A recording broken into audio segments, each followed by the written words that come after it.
लोकसभा चुनाव के मद्देनजर चुनावी जनसभाओं पीएम नरेंद्र मोदी ने कांग्रेस को आड़े हाथों लिया है। महाराष्ट्र नांदेड़ में एक जनसभा को संबोधित करते हुए प्रधानमंत्री ने कहा, कल देश में पहले चरण का मतदान संपन्न हुआ है।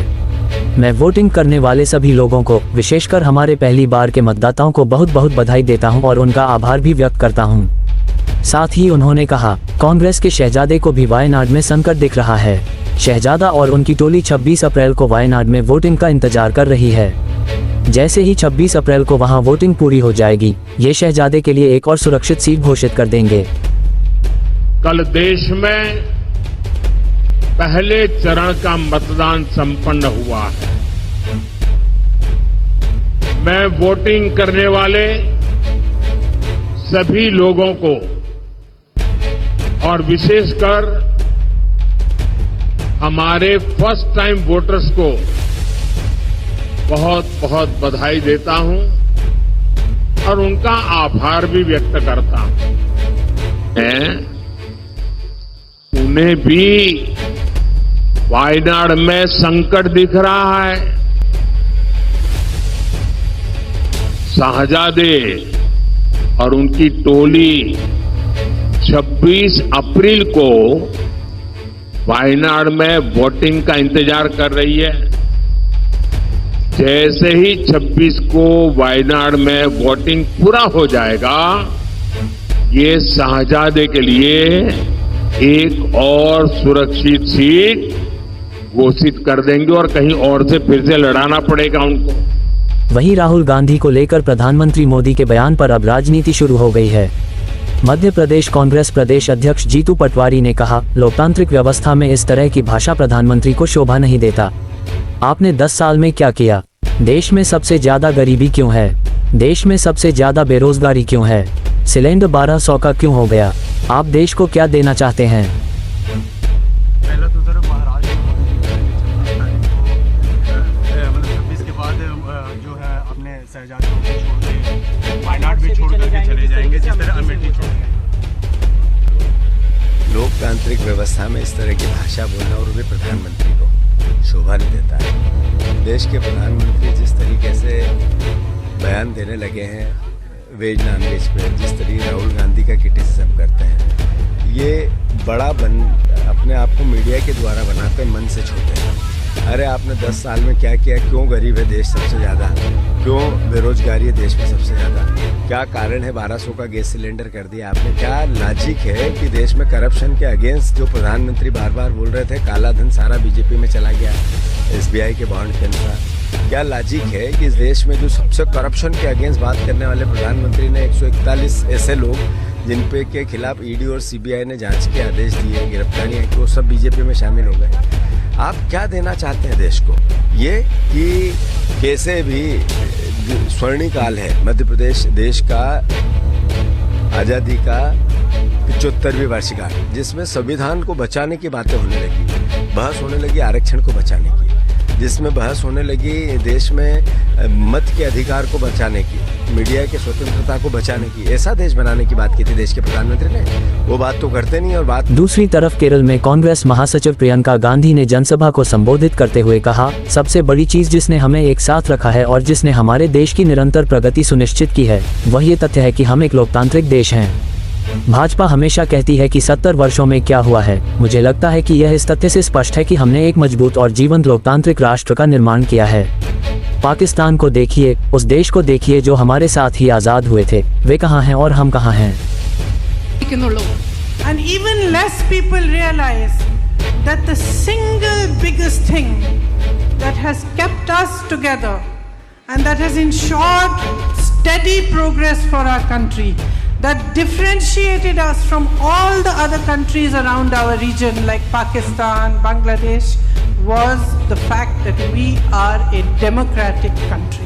അത് മാത്രമല്ല, ഈ രാജ്യത്ത് അതിലും വളരെ കുറച്ച് ആളുകൾ മനസ്സിലാക്കുന്ന ഒരു കാര്യം, ബംഗ്ലാദേശ്, പാകിസ്ഥാൻ പോലെയുള്ള നമ്മുടെ മറ്റു രാജ്യങ്ങളിൽ നിന്ന് നമ്മളെ വ്യത്യസ്തമാക്കുന്നത്, നമ്മളെ ഒരുമിപ്പിച്ച് കൊണ്ടുപോകുന്നത്, നമ്മളെ എല്ലാവരും മുൻപോട്ട് കൊണ്ടുപോകുന്നത് ഇന്ത്യയിലെ ജനാധിപത്യമാണ്. ഇന്ത്യ ഒരു ജനാധിപത്യ രാജ്യമാണെന്നുള്ള വസ്തുത വളരെ കുറച്ച് ആളുകൾ മാത്രമേ ഇന്ന് മനസ്സിലാക്കുന്നുള്ളൂ.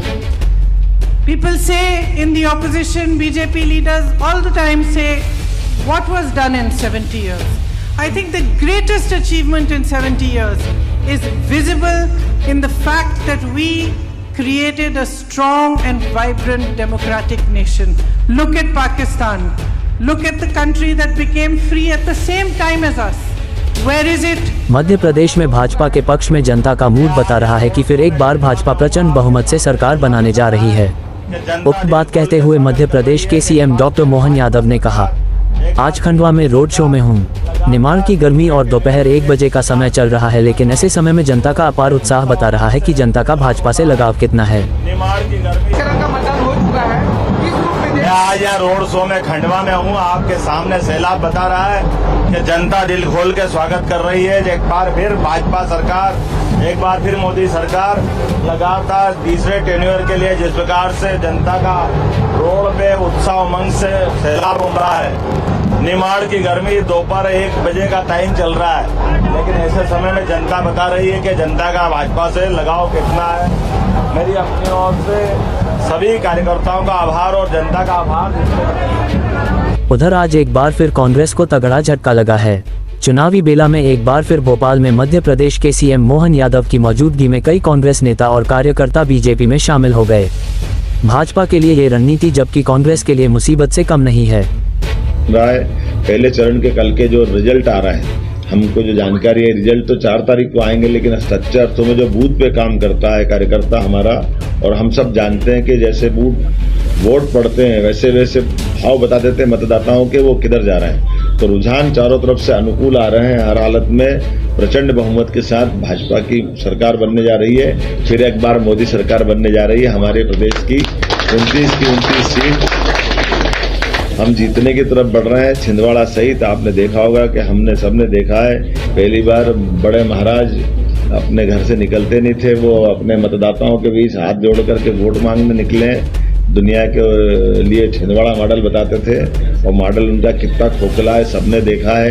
मैं उम्मीद करता हूँ आपके अपने साथ में ये विजय का क्रम जारी रहेगा। बहुत बहुत धन्यवाद। खजुराहो में भाजपा के लोकसभा प्रत्याशी वीडी शर्मा को भारी जन समर्थन मिल रहा है।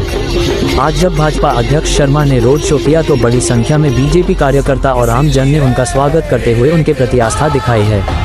ऐसे में भाजपा खजुराहो को लेकर पूरी तरह आश्वस्त दिखाई दे रही है। इस दौरान वीडी शर्मा ने कहा, ये चुनाव दुनिया के सबसे लोकप्रिय नेता हमारे प्रधानमंत्री जी को तीसरी बार प्रधानमंत्री बनाने का चुनाव है। विधानसभा चुनाव में जनता ने मोदी जी को प्रचंड बहुमत से आशीर्वाद दिया, लेकिन प्रधानमंत्री जी ने इसका श्रेय कार्यकर्ताओं को दिया। ये सभी कार्यकर्ताओं के लिए सम्मान की बात है।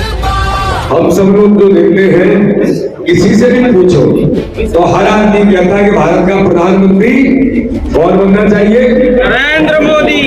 कौन बनना चाहिए? नरेंद्र मोदी। तो प्रधानमंत्री मोदी जी को तीसरी बार प्रधानमंत्री बनाने का चुनाव है, लेकिन प्रधानमंत्री का बड़ा हृदय है,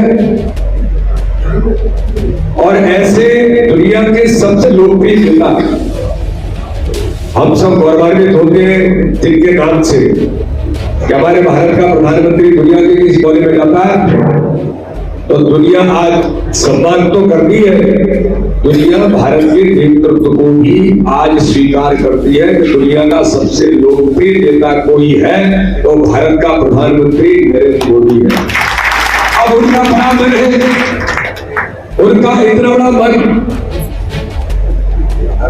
कि वो कार्यकर्ता को हमेशा अप्रिशिएट करते हैं। मध्य प्रदेश का चुनाव हम लड़ रहे थे तो हमने कहा था कि मध्य प्रदेश के मन में मोदी और मोदी के मन में मध्य प्रदेश। इस अभियान पर हम मध्य प्रदेश में हमने विजय का इतिहास, मोदी जी को मध्य प्रदेश की जनता ने आशीर्वाद दिया और ऐतिहासिक बहुमत से मध्य प्रदेश के अंदर जो कल्पना लोगों को दी थी उस कल्पना से परे जाकर जनता ने मोदी जी को आशीर्वाद मध्य प्रदेश के चुनाव में भी दिया। छत्तीसगढ़ के पूर्व मुख्यमंत्री भूपेश बघेल ने भी चुनाव में अपने पक्ष में जनसंपर्क अभियान जारी रखा है। एक मौके पर वे कहते हैं, भाजपा कह रही है कांग्रेस के पास अपने वादे पूरे करने के लिए पैसे कहां से आएंगे। यही बात ये 2018 के चुनावों के पहले कहा करते थे, लेकिन हमने न केवल किसानों को 2500 रुपए धान के दिए बल्कि मजदूरों को 7000 रुपए, युवाओं को 2500 रुपए मासिक बेरोजगारी भत्ता भी दिया। राउंड पुष्पिन कुर्सी टिकल अंबागढ़ चौकी।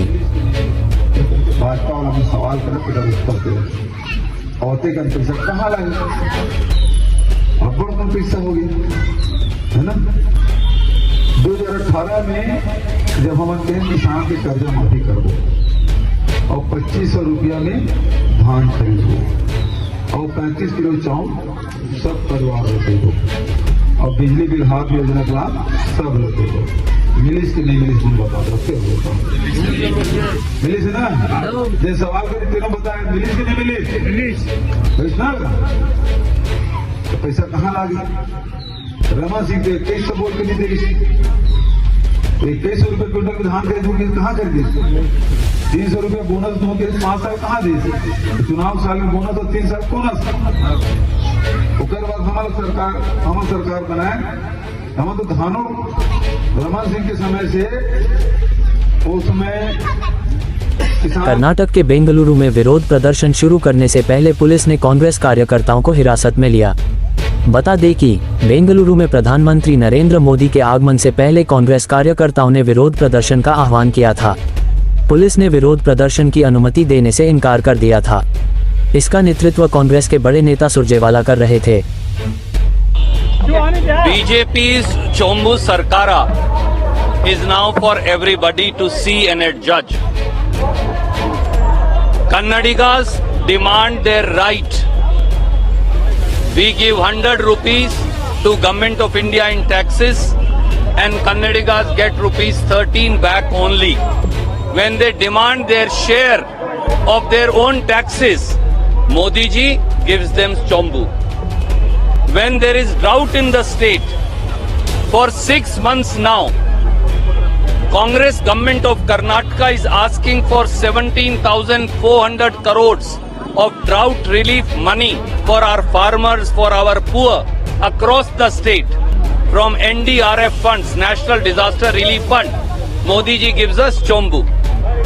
When Karnataka demands that in the 15th Finance Commission, Kannadigas have been denied 60,000 crores. Modi ji gives us Chombu. When Karnataka demands its money for Bhadra Dam, 6,000 crores that was announced in the union budget, Modi ji gives us Chombu. When Bangaloreans demand that union budget which announced a periphery road for Bangalore, Modi ji gives us Chombu.